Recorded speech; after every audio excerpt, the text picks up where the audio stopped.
सलाम। हमारे प्रभु यीशु मसीह के नाम में शालोम और खुदा की हजूरी में एक बार फिर आने के लिए खुदा का धन्यवाद करते हैं और उस परमेश्वर की तारीफ और हमदो सना करते हैं। वो जीवता परमेश्वर है। खुदा अपने लोगों से बात करता है अपने कलाम के मध्यस्थ। इसलिए हम तारीफ करते हैं उस परमेश्वर की जिसने हमें सौभाग्य बख्शा है। प्रभु की तारीफ हो। और मैं आज आपका रुख पहला पत्रस 4 अध्याय और उसकी 12 आयत से लेकर 19 आयत की ओर ले जाना चाहता हूं। और यहां जब हम खुदा के कलाम को देखते हैं और इस कलाम में खुदा का पाक कलाम कहता है, हे प्रियो, जो दुख रूपी अग्नि तुम्हारे परखने के लिए तुम में भड़की है, इससे ये जान और समझ कर अचंभा ना करो कि कोई अनोखी बात तुम पर बीत रही है, पर जैसे मसीह के दुखों में सहभागी होते हो आनंद करो, जिससे उसकी महिमा के प्रकट होते समय तुम भी आनंदित और मगन हो। फिर यदि मसीह के नाम के लिए तुम्हारी निंदा की जाती है तो तुम धन्य हो, क्योंकि महिमा का आत्मा जो परमेश्वर का आत्मा है तुम पर छाया करता है। तुम में से कोई व्यक्ति हत्यारा या चोर या कुकर्मी होने या पराये काम में हाथ डालने के कारण दुख ना पाए, पर यदि मसीह होने के कारण दुख पाए तो लज्जित ना हो, पर इस बात के लिए परमेश्वर की महिमा करें, क्योंकि वह समय आ पहुंचा है कि पहले परमेश्वर के लोगों का न्याय किया जाए, और जब कि न्याय का आरंभ हम ही से होगा तो उनका क्या अंत होगा जो परमेश्वर के सुसमाचार को नहीं मानते। और यदि धर्मी व्यक्ति ही कठिनाइयों से उद्धार पाएगा तो भक्तहीन और पापी का क्या ठिकाना होगा। इसलिए जो परमेश्वर की इच्छा के अनुसार दुख उठाते हैं वे भलाई करते हुए अपने अपने प्राण को विश्वास योग्य सृजनहार के हाथ में सौंपते हैं। मसीह के दुखों में से भागी होना।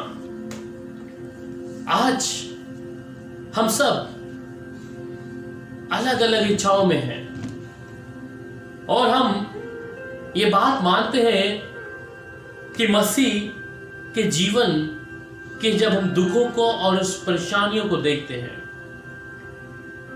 आज हम मसीह में तो आ गए हैं पर मसीह के साथ जिंदगी जो खुदा के साथ चलनी है उसे नहीं बिता रहे, क्योंकि वो दुख, वो पीड़ाएं, वो चिंताएं, वो समस्याएं हम लेना नहीं चाहते।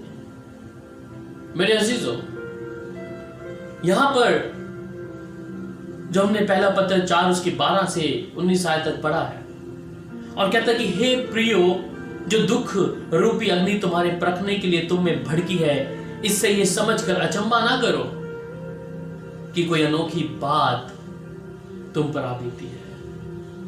ये कोई अनोखी बात नहीं है।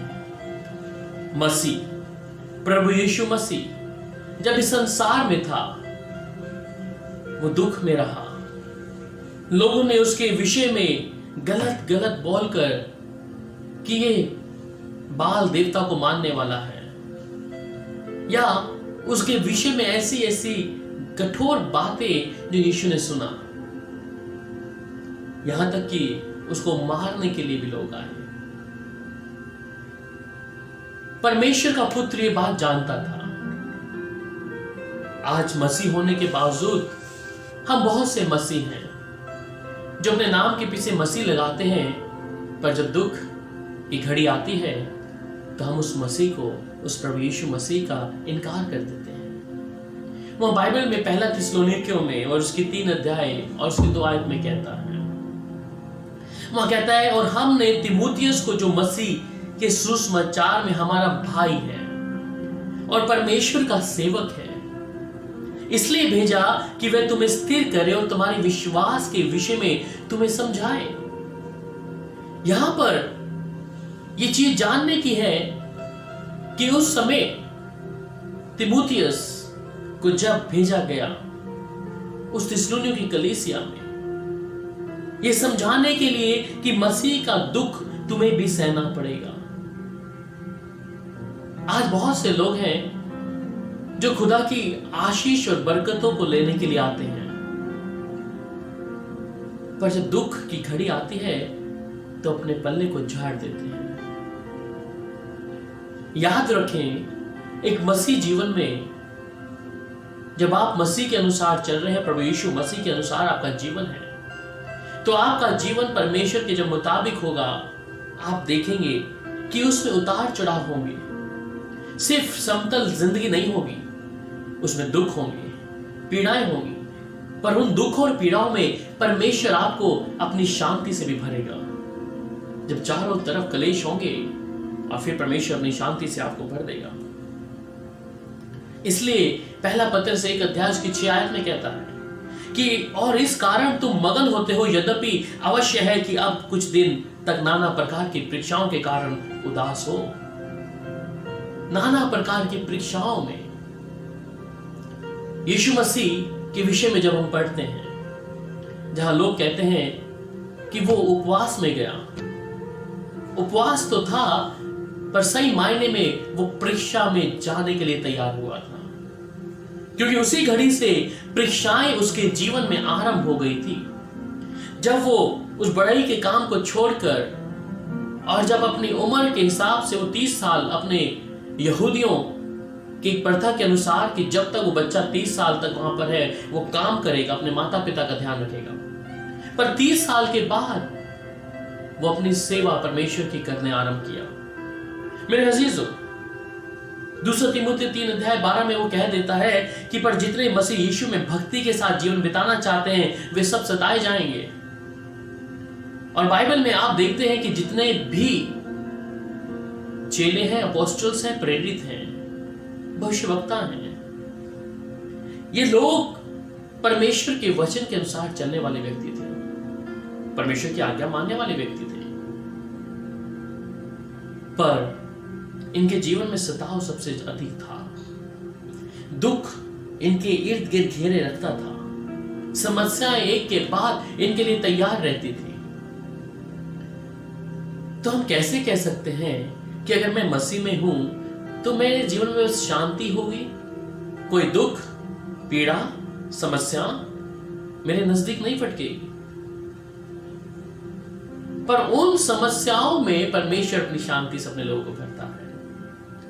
इसलिए आज हम उन समस्याओं को देखकर ना घबराएं, उन चिंताओं को, परेशानियों को देख के ना घबराएं, परंतु परमेश्वर की ओर आ जाएं, उस परमेश्वर की ओर, उस सर्वशक्तिमान परमेश्वर के सामने अपने घुटनों को टेक दें। इसलिए पहला पत्र 5 अध्याय उसकी 9 में कहता है, विश्वास में दृढ़ होकर और यह जानकर उसका सामना करो कि तुम्हारे भाई जो संसार में ऐसे ही दुख भोगते रहे हैं, ये दुख वे भोगते रहे हैं, पर ये दृढ़ होना है हमें। मसीह लोग इस चीज को ध्यान रख लें और याद कर लें कि मसीह के साथ चलना का मतलब है कि उस सकरे मार्ग से निकलना, उस सकरे मार्ग में से गुजरना, उस दुख की भट्टी में होकर निकलना। दानियल इसे बहुत अच्छे तरीके से कहता है 11 अध्याय उसकी 35 आयत में कि और सिखाने वालों में से कितने गिरेंगे और इसलिए गिरने पाएंगे कि जांचे जाएं और निर्मल और उजले किए जाएं। ये दशा अंत के समय तक बनी रहेगी, क्योंकि इन सब बातों का अंत नियत समय पर होने वाला है। यहां पर कहता है सिखाने वालों में से कितने गिरेंगे। मेरे अजीजों, आज यही तो दुनिया में हो रहा है। जो सिखाने वाले हैं, जो पास्टर कहलाते हैं, अपने आप को बिशप कहलाते हैं, रेवरेंड कहलाते हैं, या पोस्टर या प्रेरित और भविष्यवक्ता, ये सिखाने वाले लोग कहता है कितने होंगे जो गिरेंगे। इसलिए गिरने पाएंगे कि जांचे जाएं और निर्मल और उजले किए जाएं। ये दशा अंत के समय तक कहता है बनी रहेगी। और दानियल की किताब को पुराने नियम का प्रकाशित वाक्य कहते हैं। दानियल ने पुराने नियम इन विषय में बता दिया था। और आज जिस स्थिति में मैं और आप हैं या पासबान हैं, तो आज बहुत से लोग गिरते हैं, चाहे धन में या व्यभिचार में, ऐसी और भी तमाम चीजें हैं, वो पाप में गिर रहे हैं। दानियल इस विषय में पहले ही कह चुका था। इसलिए यशायाह नबी की किताब में और उसकी 28 और 21 आयत में वो कहता है, क्योंकि यहोवा ऐसा उठ खड़ा होगा जैसे वह प्राजीम नाम पर्वत पर खड़ा हुआ था, और जैसा गिबोन की तराई में उसने क्रोध दिखाया था, वह अब फिर क्रोध दिखाएगा, जिससे वह अपना काम करे और अचंभित काम, और वह कार्य करे जो अनोखा है। मेरे अजीजों, पर जैसे जैसे मसीह के दुखों में से भागी हम होते हो, आनंद करो, जिससे उसकी महिमा के प्रकट होते समय तुम और भी आनंदित और मगन हो जाओ। इसलिए कहता है, फिर यदि मसीह के नाम के लिए तुम्हारी निंदा की जाए तो अपने आप को धन्य समझो, अपने आप को धन्य समझो, क्योंकि महिमा का आत्मा, जो परमेश्वर का आत्मा है, तुम पर छाया करता है। आज मसीह के लिए हमारे साथ कोई, हमारे अपने ही लोग हमें जब कुछ बोलते हैं, हमारे अंदर क्रोध आता है, हमारे अंदर एक रोष आ जाता है कि इसने मेरे विषय में ऐसा कहा कैसे। पर यह कहता है कि मसीह के नाम के लिए तुम्हारी निंदा की जाती है तो धन्य हो, क्योंकि मसीह का आत्मा, जो परमेश्वर का आत्मा है, तुम पर छाया करता है। पहला पतरस 3 अध्याय उसकी 16 आयत, वह कहता है, और विवेक भी शुद्ध रखो, इसलिए कि जिन बातों के विषय में वे तुम्हारे मसीह अच्छे चाल चलन का अपमान करते हैं, लज्जित हो। अच्छे और शुद्ध विवेक को रखो। मत्ती 5 अध्याय इसकी 11 में वो कह देता है, वो कहता है, धन्य हो तुम जो मनुष्य के कारण तुम्हारी निंदा करे। धन्य हो तुम जो मनुष्य मेरे कारण तुम्हारी निंदा करे और सताए और झूठ बोल बोलकर तुम्हारे विरोध में सब प्रकार की जो बुरी बातें कहे। धन्य हो तुम, ब्लेस्ड। जब आपको परमेश्वर के लिए गलत बोला जाता है तो मेरे अजीजों, यू आर द ब्लेस्ड। इसलिए कहता है कि मेरे नाम के लिए तुमको लोग सताएंगे, तुम पर अत्याचार करेंगे, तुम्हारे ऊपर निंदाएं, दोष लगाए जाएंगे। लूका 6 अध्याय की 22 आयत में जब कलाम को पढ़ते हैं, वह कहते हैं, धन्य हो तुम जो मनुष्य के पुत्र के कारण लोग तुमसे बैर करेंगे और तुम्हें निकाल देंगे और तुम्हारी निंदा करेंगे और तुम्हारा नाम बुरा जानकर काट देंगे।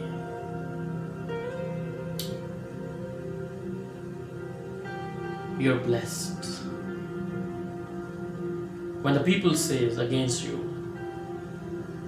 उस परमेश्वर के लिए जब आपकी निंदा की जाए, आप धन्य हैं, आप धन्य हैं, क्योंकि लोग बैर करेंगे उस समय आपसे। मैं बाइबल में एक वचन जानता हूं जहां पे लिखता है कि अंधकार और ज्योति का कोई मेल नहीं है।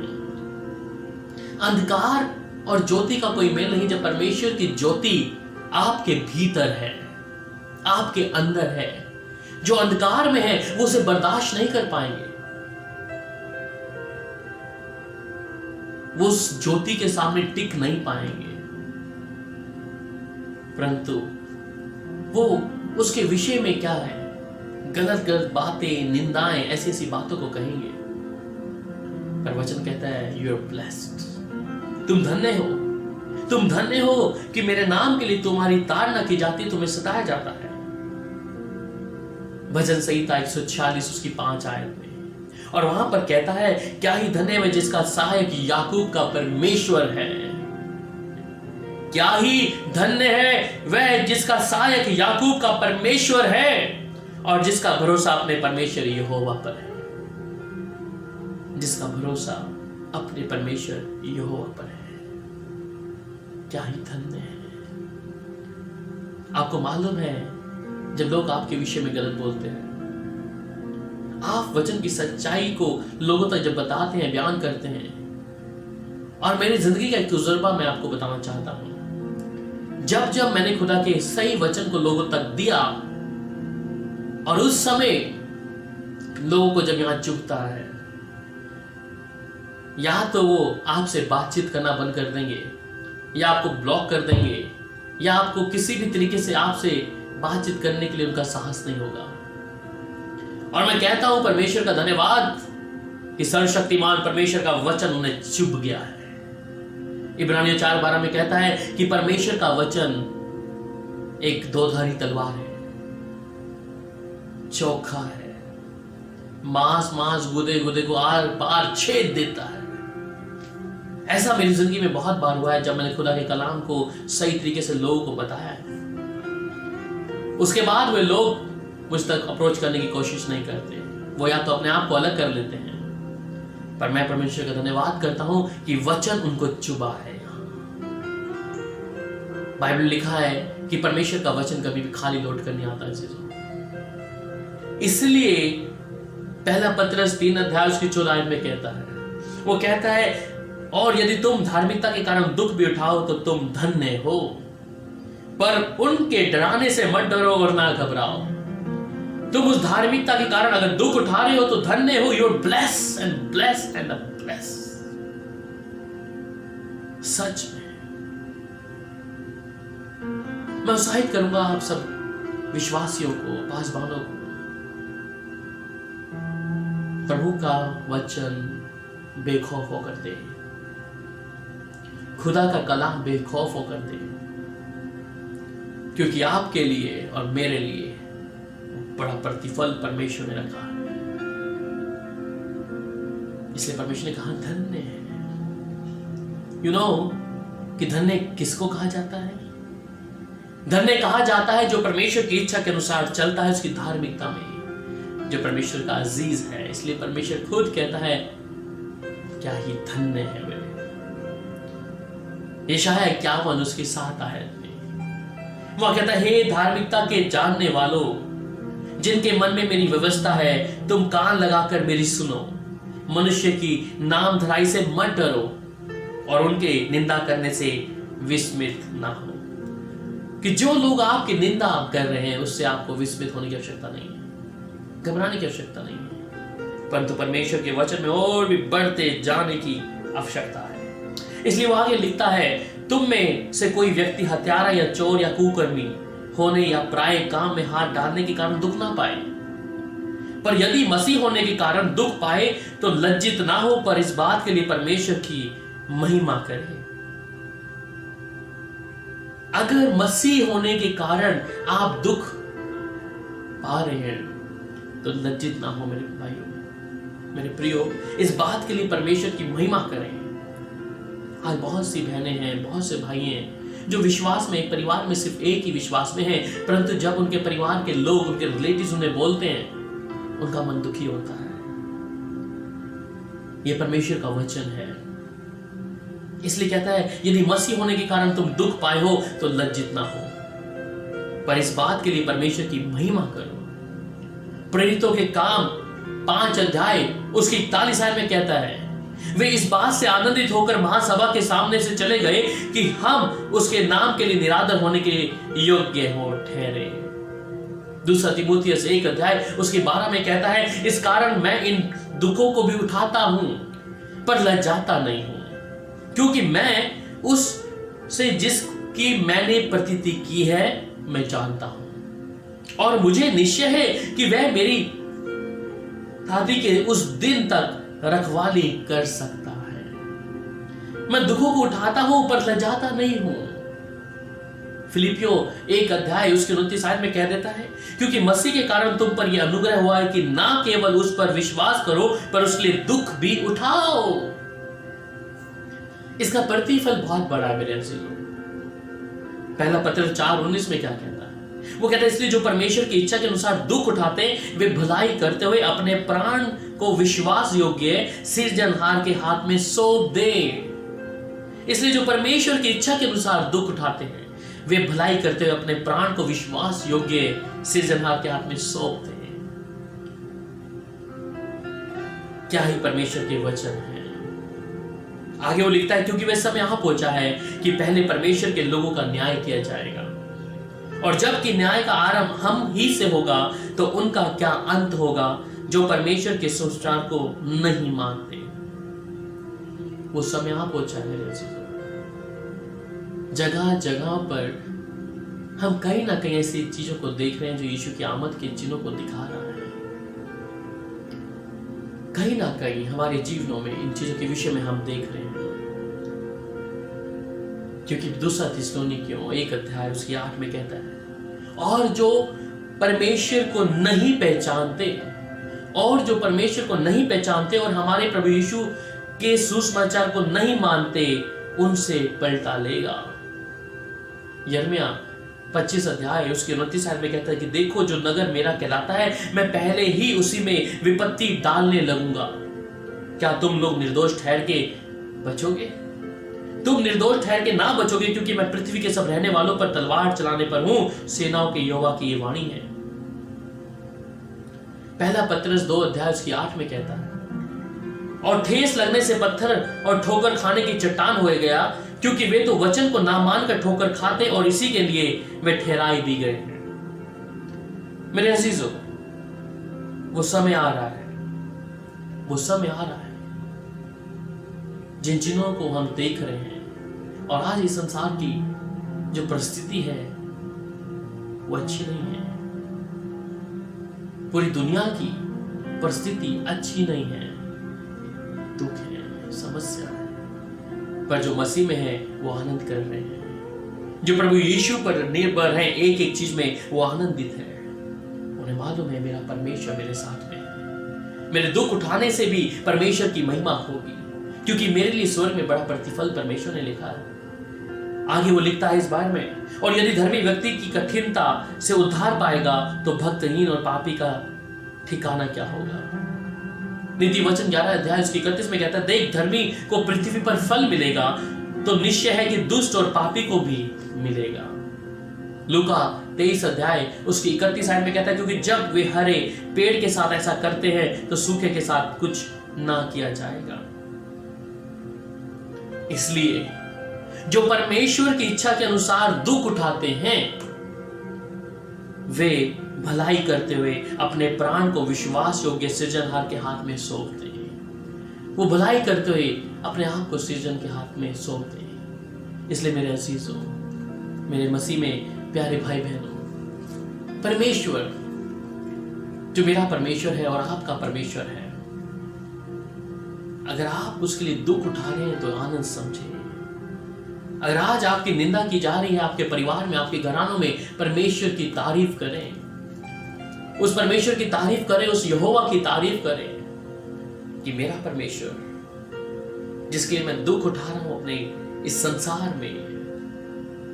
अगर आप सेवा में हैं, आप दुख उठा रहे हैं कई प्रकार की परिस्थितियों से, परंतु याद रखें, परमेश्वर ने कहा, क्या ही धन्य है, क्या ही धन्य है वे लोग जो मेरे कारण सताए जाते हैं। जो सर्वशक्तिमान परमेश्वर के कारण सताए जाते हैं, उनके लिए वो बड़ा प्रतिफल परमेश्वर ने दिया है। मेरे अजीजों, मैं परमेश्वर का धन्यवाद करता हूं कि आपको परमेश्वर और भी हिम्मत और बल और ढाढ़स से दृढ़ करे, आपको इस दुख की परिस्थितियों में भी, इस समस्या में होते हुए भी आप परमेश्वर के लिए निरंतर आगे खड़े रहें, क्योंकि परमेश्वर यही चाहते हैं, और चाहते हैं परमेश्वर कि उसके लोग, उसकी कौम मजबूत हो। प्रभु यीशु मसीह में शालोम।